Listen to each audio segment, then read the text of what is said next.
Olá a todos, meu nome é Gustavo, seja muito bem-vindo ao canal Odisseia Cósmica.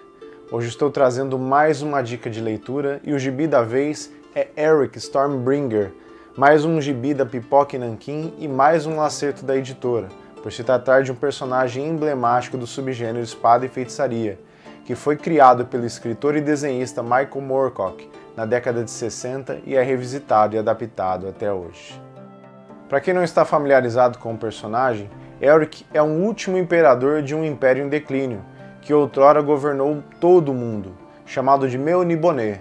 Diferente dos grandes protagonistas do subgênero espada e feitiçaria, que geralmente são retratados como corpulentos, bronzeados, cheios de bravura e força de vontade para derrotar uma ameaça, como por exemplo Conan e Marada, entre outros, o protagonista nesse caso é uma antítese desses personagens, pois é fisicamente fraco, de pele pálida, anêmico e utiliza certos tipos de remédio para manter sua saúde e vitalidade estáveis. Eric não é um tipo herói, na verdade está mais para anti-herói, pois ao olharmos para a história pregressa do personagem e do seu contexto familiar, vemos que todo o reinado de Meuniboné era conhecido por sua crueldade e tirania, mas Eric é o único que possui uma consciência muito em detrimento de sua infância, que na maior parte do tempo foi passada na imensa biblioteca real, onde Eric desenvolveu uma certa compaixão. Isso fez com que ele muitas vezes fosse tido como fraco por seus súditos, e até mesmo pela própria família, que é o caso do seu primo Arkon, que tentou usurpar o trono de Eric por achá-lo fraco, mas não obteve sucesso. Temos um elemento que é praticamente um personagem à parte, e que merece destaque e ser mencionado nessa pequena introdução, que é a sua espada mágica, criada pelas forças do caos, Stormbringer, que praticamente possui vida própria e que no decorrer de toda a saga acaba se tornando o maior triunfo de Eric, ao mesmo tempo que uma das suas maiores desvantagens.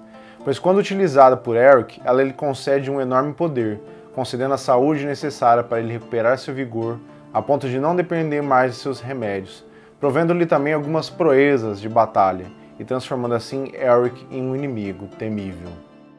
Mas como praticamente tudo tem seu preço, com Stormbringer não é diferente. A espada se alimenta das almas que mata e sua sede é tão constante que muitas vezes cria na mente de Eric uma sede de sangue, a ponto de chegar a tentar influenciá-lo a matar até seus aliados, se preciso para se alimentar.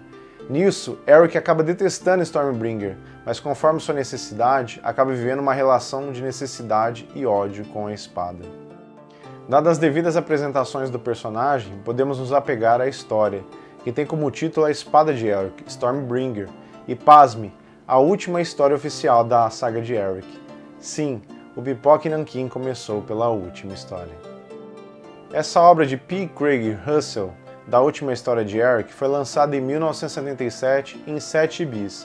A obra até então inédita no Brasil nada mais é do que uma adaptação do livro de mesmo nome, que teve suas histórias escritas nos anos de 1963 e 64, mas só foi batizado de Stormbringer em 1969, quando as 4 últimas novelas foram editadas e formaram o arco Stormbringer. Loucura, né? Pois Moorcock tem uma linha do tempo bastante confusa, mas isso será explicado em outro vídeo. O nosso foco aqui é justamente na adaptação da última história, Stormbringer. A história começa com uma breve lembrança da vida de Eric. Após os flashbacks, alguns agentes do caos invadem o reino de Meuniboné para sequestrar Zarosinia, esposa de Eric, e invadem os quartos dos dois enquanto dormiam. Eric até tenta mostrar alguma resistência, porém sem sucesso. Os agentes sequestram Zarosinia e Eric acorda horas depois sem a presença de sua esposa. Apesar de jurar nunca mais usar a espada Stormbringer, devido ao enorme poder que ela exercia sobre Eric não vê outra opção a não ser utilizá-la, e a circunstância os une novamente para uma nova última aventura. Conforme Eric vai se aprofundando na aventura, que começa com uma simples perseguição dos sequestradores da sua esposa, os leitores vão se fisgando cada vez mais pela leitura da história, que vai tomando proporções enormes, a ponto de presenciar batalhas entre reinos e culminando em uma batalha final que determinará o fim ou não do mundo como é conhecido nesse universo de Eric, que é o cerne da história, a batalha entre as forças da lei e do caos. Apesar da história apresentar essas camadas de grandeza conforme a leitura avança, ter bons inimigos, entre eles talvez o inimigo mais perigoso para Eric, que é Jaegrin Lurn, Acredito que o que pode afugentar novos leitores desse gibi seja a arte.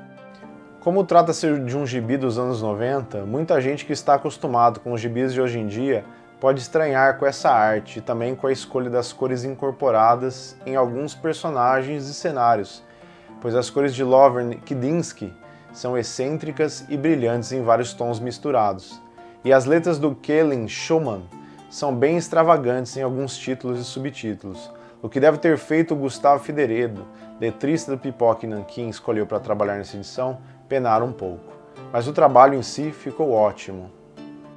Bom, vamos para as especificações do quadrinho. O quadrinho é um padrão de edição de luxo, com um formato de 17 por 26 e possui capa dura, lombada quadrada e é extremamente leve. Sério, quando você pega ele pela primeira vez você acha que é um tijolão, mas ele é muito leve.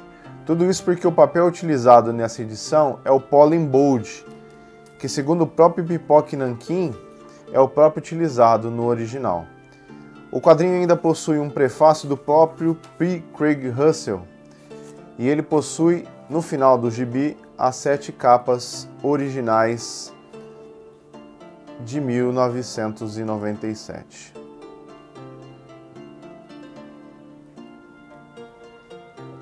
O preço de capa do gibi é de R$ 89,90. Mas se você esperar um pouquinho, com certeza você consegue uma promoção aí que sai por menos de R$ 65.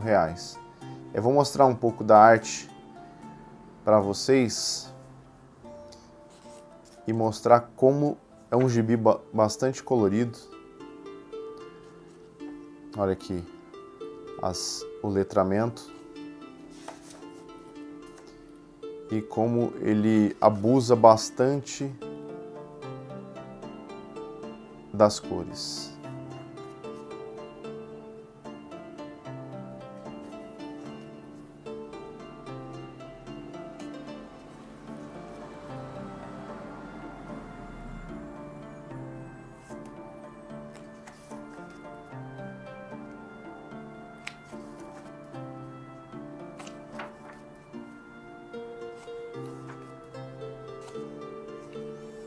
Podem ficar tranquilos que não há muitos spoilers.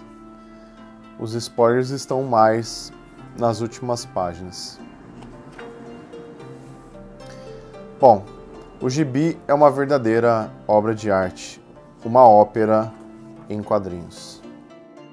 Bom, e por que vale a leitura? Primeiro porque é um material inédito no Brasil e já valeria a leitura somente por esse fato. E também é uma excelente porta de entrada para quem não conhece o subgênero de espada e feitiçaria e poderia experimentar o que há de melhor nesse subgênero. E para os fãs que já estão familiarizados com o subgênero, é só deleitar-se diante de uma excelente história com uma excelente narrativa e que foge um pouco do padrão das histórias iborianas do Conan. Galera, esse aqui é o Eric Stormbringer, é uma HQ de P. Craig Russell, da adaptação do livro do Michael Moorcock do mesmo nome. Espero que tenham gostado desse review e espero que possam se deleitar com essa leitura. E aí galera, curtiram esse conteúdo? Já leram ou estão com vontade de ler Eric Stormbringer? Deixe aí nos comentários o que você achou dessa análise e o que eu posso melhorar como conteúdo. Se você quer ajudar esse canal a crescer, curta esse vídeo, compartilhe e se inscreva no canal se você não for inscrito. Uma ótima Odisseia a todos!